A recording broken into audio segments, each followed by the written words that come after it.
Portage Fire Chief Barrett Dorner, here to answer what's a box alarm area. It's new here at Portage Fire and something you'll be seeing in our incident posts. First, let's make this clear. Do you need to know your box alarm area? No. Just call 911 as usual, and our amazing dispatchers at Oak Harbor or Ottawa County will take care of sending the right resources. The Portage Fire District covers more than 40 square miles: Oak Harbor, Salem Township, Rocky Ridge, and a portion of Benton Township.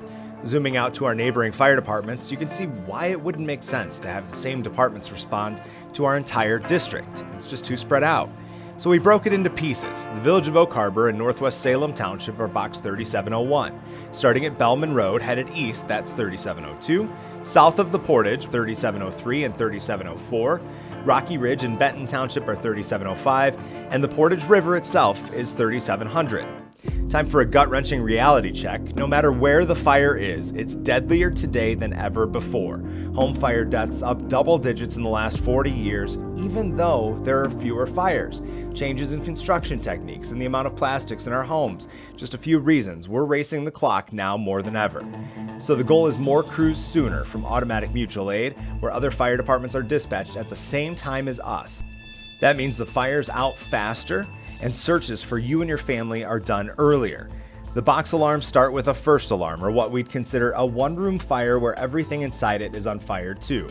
Here's the national standard for volunteer departments: how many firefighters should be on scene and how fast depending on the type of area. The village of Oak Harbor is considered urban. The expectation is 15 firefighters on scene within 9 minutes, 90% of the time. The rest of our district is rural. The target? A minimum of 6 firefighters within 14 minutes, 80% of the time. But remember, the fire doesn't care if it's rural or urban, it's gonna burn faster and hotter than we've ever seen. The clock is ticking. We need people and equipment to get ahead of it and complete a long list of critical tasks. Here's how that breaks down at Portage. The incident commander is responsible for overseeing the whole scene, but a team of 2 works better. These are typically chief officers. Chief officers or high-ranking company officers fill safety and supervisor roles, ideally 3 of them. Supervisors go inside the building to keep an eye on things. That's especially important in the volunteer setting, where a crew might be made up entirely of brand new firefighters. This puts experience on the inside. The attack team stretches the hose line into the house and puts out the fire, but every turn around a corner or through a doorway slows them down. The more people, the easier and faster it is to move the heavy hose. 4 is a reasonable goal, but we need someone to pump the fire engine outside too, so 5 there. The backup team stretches another hose line to protect attack's way out in case something goes wrong. Once the main fire is knocked down, they help check for any hidden fire, usually moving to the floor above the attack team. Search, just like it sounds, is the team coming to find you and your family. Even if you tell us everyone's out, you're under more stress than you've been in your life. Don't take it personally, but we're going to double check because it could be the difference between life and death. 2 teams of 2 make it happen quick. A ventilation crew throws ladders to windows in case they need to rescue you or a firefighter needs to get out quickly. And they may also need to cut a hole in the roof. Think of it as taking the lid off your grill. It lets the heat and smoke out, improving survival chances for anyone inside and making it easier to search for them. The Rapid Intervention Team, or RIT, stands by for the sole purpose of rescuing a firefighter experiencing an emergency. That's a national standard. And having a crew on deck allows us to assign fresh firefighters to replace the ones who need to come out, get new air bottles, take a breather, after the exhausting work of making an initial attack or performing a search. In rural areas, we'll need water tankers to replace hydrants. 3 of them as a start, staffed with at least a driver, but better with 2 people each for the safety factor. So here's what we need in all, and remember, these are both still on the low end. It's assuming the fire was called in early enough for us to get ahead of it, before it spreads beyond what we can knock down with 1 hose line. That's 11 pieces of apparatus, at the very least 21 firefighters, and ideally 36 firefighters. So how do we do that and avoid depleting the fire and EMS resources around us? We asked for more crews and get them from further away. We looked at drive times to make that happen. At the 14-minute mark, to match up with the standards we talked about earlier, Portage is pretty centrally located. Carroll Township can respond to a lot of our jurisdiction quickly. Allen Clay, with 3 stations, can send resources, but has a lot of potential to keep their own area and the neighboring areas covered, plus they can get back up from northern Wood County. Harris Elmore has a short drive up 105 and 590. Erie Township makes sense until right about Rocky Ridge. Bay Township has a longer drive to the north but fills a major gap to the south.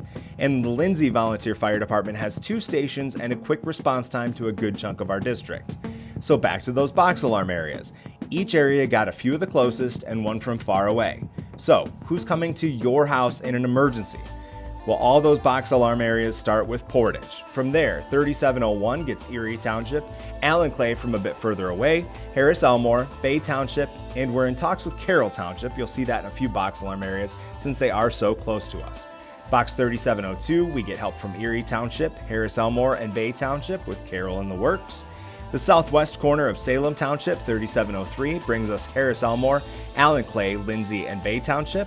And that harder to reach spot, 3704, the southeast corner, Bay Township, Lindsay, and Harris Elmore. 3705, the highest number because it's under contract and not a permanent response area at this point. Allen Clay is second due, then Harris Elmore. Lindsay can shoot straight up 590, and we're in talks with Carroll Township and Jerusalem Township.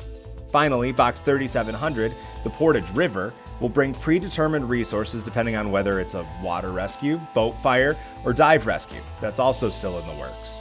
Each box alarm area also has automatic mutual aid for crashes when people are trapped in their vehicle, bringing a second set of hydraulic tools and more hands to help with a rescue.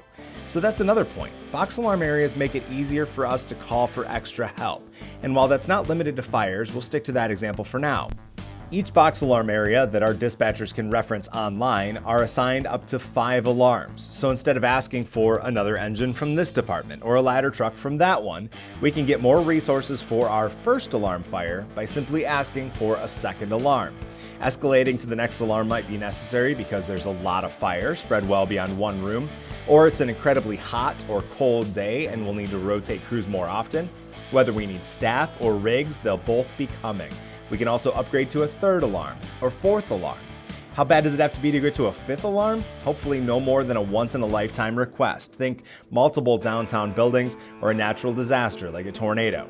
Another advantage, if we're at a 1st alarm, the first engine and ladder truck from the next alarm level come to Station 37 in Oak Harbor to fill in. These crews are coming from further away, responding without lights and sirens, but if we upgrade to the next alarm, they're already on the road. If we don't upgrade, they cover any calls that come in, and that keeps going as alarm levels increase. So that's what a box alarm area is. We're throwing a lot more resources at the fire earlier to buy ourselves time to attack the fire, search for you and your loved ones, and save far more property than we could if we were short-handed. It makes it easier to call for help, and it makes sure that the area is covered when a lot of crews are tied up. More questions or want to see something else explained? Email us questions@portagefiredistrict.org or call us here at Station 37, the non-emergency number 419-898-3109.